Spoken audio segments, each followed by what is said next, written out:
He glanced at the shopper's grocery cart and became so enraged that he had to take a photo. It appeared to be a regular shopping excursion, yet he was unaware that he was on the verge of exiting the supermarket in a fit of fury. However, it was not the lengthy queues at the cash register nor the throng of shoppers in the produce section that caused him to lose his cool. It was neither the shrieking kids nor the dazed mothers pushing their shopping carts ahead of him like zombies. It was a cart belonging to another family, and when he looked inside, he completely lost control. Patrick Gibson was diligent in his work and did all he could to provide for his small family. Upon his enlistment in the U.S. Army, he believed that life might become easier. He certainly found it hard to leave his family for months on end while serving his country. But if there was one lesson from his parents that stuck with him, it was that nothing came without a cost. Patrick felt fortunate to have met Whitney, the love of his life, and soon after, the joyous couple got married. Before he realized it, he had become a father of 2 children, 1 son and 1 daughter. The couple experienced difficulties, and with only one income earner in the household, they had to manage with what was within their financial means. In order for his family to eat, Patrick often went without food himself, skipping breakfast so that his 70 would last as long as possible. When you have 4 mouths to feed, 70 doesn't go far, and after covering other household expenses like diapers, car payments, gas, and toiletries, the Gibsons were barely getting by. Patrick thought to himself that it was okay. He was content with what he possessed. Somehow, they would manage to make it work. As Patrick had a small remainder from his monthly paycheck, he resolved to go to the local Walmart for some grocery shopping. As he walked through the aisles, he carefully selected the specials and best buys while doing mental calculations. As he examined the beautifully red grapes in the produce aisle, he thought that perhaps he could get a small treat for the family today. Patrick was unaware that his smile was soon to be erased. Patrick was eager to provide his family with a treat as a way of thanking them for their patience and understanding. He was willing to spend all his remaining money to keep his wife and kids happy. He selected the red grapes he was considering purchasing, along with a few pieces of his children's favorite candy. Until the payment was due, he felt proud of his purchase, as it was all he could afford. An abundance of people occupied Walmart that day, and for this reason he wished to limit his stay to the necessary minimum. As their weary mothers pushed them without energy, children cried loudly, and inconsiderate individuals collided with Patrick's heels from behind as they maneuvered their shopping carts. The moment had come to leave this place. He nudged his scant groceries toward the checkout. Something grabbed his attention. It belonged to another customer, yet it stood out from the rest, and he found himself gazing at it enviously. Patrick observed with a touch of wistfulness that the 2 shopping carts in front of him were stacked high as the queue of shuffling shoppers progressed at a leisurely pace. He noticed fresh steaks, butter, bacon, cheese, shrimp, lobster, every luxury item he could think of was piled high in the 2 carts. As they began to place their treats on the counter, he muttered under his breath, "Must be nice." He never anticipated that his subsequent action would provoke the anger of thousands. The couple's groceries were packed and tallied, so it was no shock when the figure that appeared on the screen was a staggering $800. Patrick was astonished when the man took out his wallet to pay and opened it. He set aside a bundle of 100 bills and reached for another item. Patrick believed that the other shopper had done all the monthly shopping in a single trip. However, aside from the essential groceries required by every household, Patrick could not overlook the luxury items present in the cart. He thought he should be doing well until he caught sight of what the man took from his wallet. At that point, he began to feel confused. The cashier exchanged glances with Patrick when she saw the man bypass the 100 bills. At that moment, he realized it was not only him. That day, the man's selections were indeed atypical and rather pricey, particularly for a family in financial distress and likely for a grocery store worker earning insufficient wages. The man opted for something entirely different. Patrick pondered, perhaps he needed the money for something else. His anxiety subsided when he was certain the man would use a credit card to make the payment. Soon, he would see how mistaken he was. He felt sorry for him for an instant.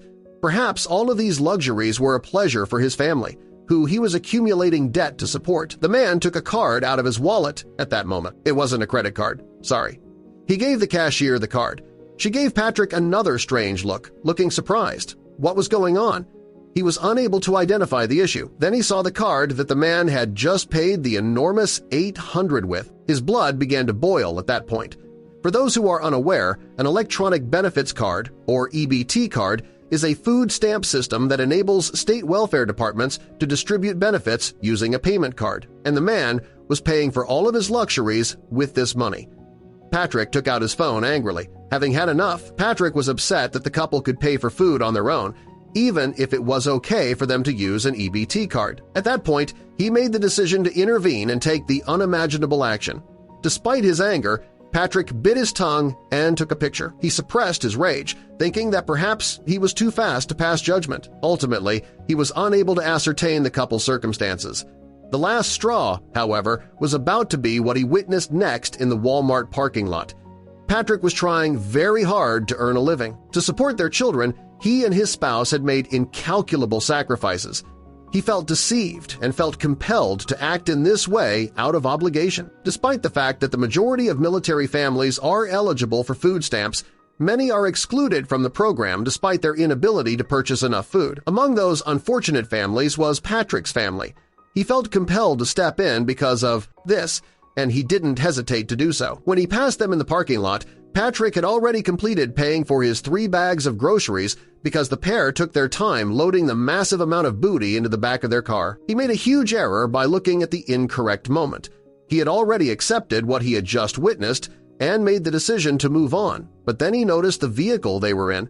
It was simply too much. He therefore chose to make them well known. The pair, who had spent $800 on groceries, were packing their spoils into a brand-new Hyundai Genesis, which Patrick claims is between $15,000 and $20,000 more expensive than the vehicle his own family owned. When they were on welfare, how could they have afforded it? The fact that the family was traveling in an ostentatious vehicle only made Patrick's situation worse. For those of you who are unfamiliar with automobiles, a brand new Hyundai Genesis is a good vehicle. Although it isn't a Tesla, it is a high-end vehicle from a reputable company, and it is undoubtedly beyond the means of someone who would typically be on welfare. As he vented his anger on Facebook, his blood was boiling. "Sorry, but I had to vent," he said at the start of his Facebook tirade. "The quantity of groceries, including diapers, that I was able to buy for my family during this pay period is shown in the image on the left, son, daughter, and myself, and since I genuinely put in a lot of effort to earn a living, it was rewarded in cash." He continued his tirade after saying, "The purchase in front of me in line is shown in the picture on the right. If the image doesn't convey it, there are 2 full buggies of groceries filled with steak and other delectable foods. The kicker is here." Patrick went on to say, "This purchase was made with food stamps, which I wouldn't mind if I didn't witness the individual moving their large fold of cash out of the way to reach the EDT card and then stuffing them into the back of a brand-new Hyundai Genesis." Patrick wrote, "That is roughly $15,020 more than my car." He goes on incredulously, "I just wanted to take a moment to let this family know that you are very welcome from all of us hard-working, struggling Americans who have to pay for your nice steak feast." Some Facebook users chastised Patrick for his post, stating that he shouldn't judge a stranger based solely on what he has seen, but the majority of replies were favorable, with many others stating that they have seen similar things. "Do you really know their backstory?" someone asked in a reply. She mentioned that the new car might have been a present. However, Patrick's vengeance gave him a better understanding of why he believed that day at Walmart something unfair had happened. Are you truly familiar with their past? Refrain from passing judgment on someone just because you're upset. How can you tell if that individual works and their spouse is unable to work due to issues, that the new car was a gift and they use all of the money in their pockets to pay their expenses? How are you certain that's not true? Someone voiced criticism. Patrick, however, had the ideal response. As with many other food stamp scenarios, the likelihood of that happening in this one is nearly as high as the likelihood that I will be granted government aid because we are having financial difficulties. Oh, I forgot. I'm very certain the woman isn't dying because we were already turned down and nobody handed her a free car. However, I'm confident that diligent individuals like me are providing her with a free existence. Patrick's post has received a great deal of attention, which is not surprising. On Facebook, it has received more than 100 zero shares and hundreds of comments, with a wide range of arguments supporting and refuting his assessment of the pair who didn't appear to require government help. An intriguing aspect is brought up in one specific post on Patrick's experience.